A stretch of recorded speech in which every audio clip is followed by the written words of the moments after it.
Our top story this morning, the US Supreme Court has delivered a blow to President Biden's COVID strategy, blocking his mandate that all unvaccinated employees of large businesses provide weekly negative tests and wear face masks. The Supreme Court's 6 conservative justices said that the rule significantly encroached into the lives and health of the employees, and that OSHA, which is the Occupational Safety and Health Administration, did not have the right to regulate public health so broadly. President Biden reacted to the court's decision, saying he was disappointed. The White House said that this meant that it was upon the companies to now determine safety of the workers.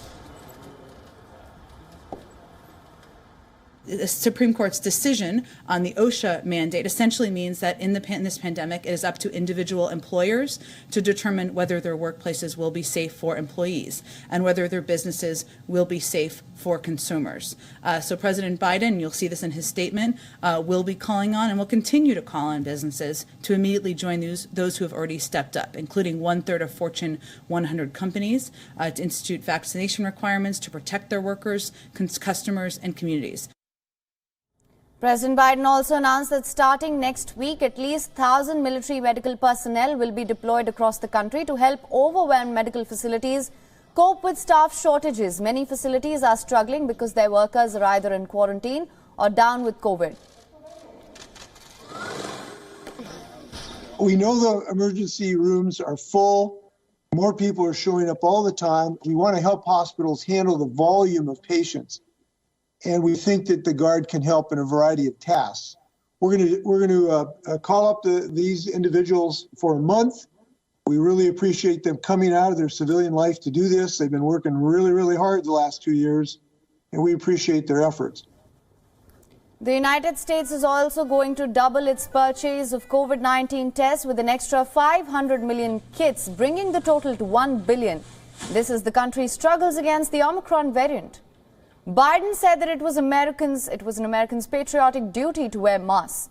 The pandemic has killed over 845,000 people in the United States. And WION correspondent Susan Teherani has sent us this report from New York. Let's take a look.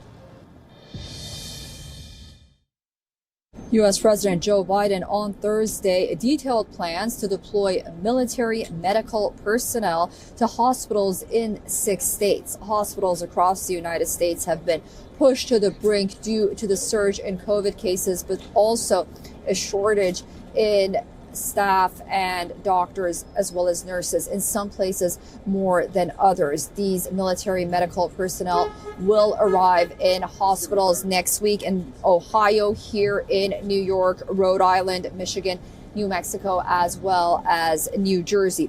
The United States this week saw the number of reported COVID-19 cases in hospitals breach its previous all-time peak of last winter. Meanwhile, the Supreme Court on Thursday blocked the Biden administration's COVID-19 vaccine or testing mandate for large private employers, appending the Biden administration's most aggressive effort to combat the coronavirus in the workplace. However, the High Court did give the administration more latitude in the healthcare industry, allowing it to impose vaccine mandates on some 10 million healthcare workers whose facilities participate in government-run Medicare and Medicaid programs. Susan Teherani reporting from New York for WION World is One. WION is now available in your country. Download the app now. Get all the news on the move.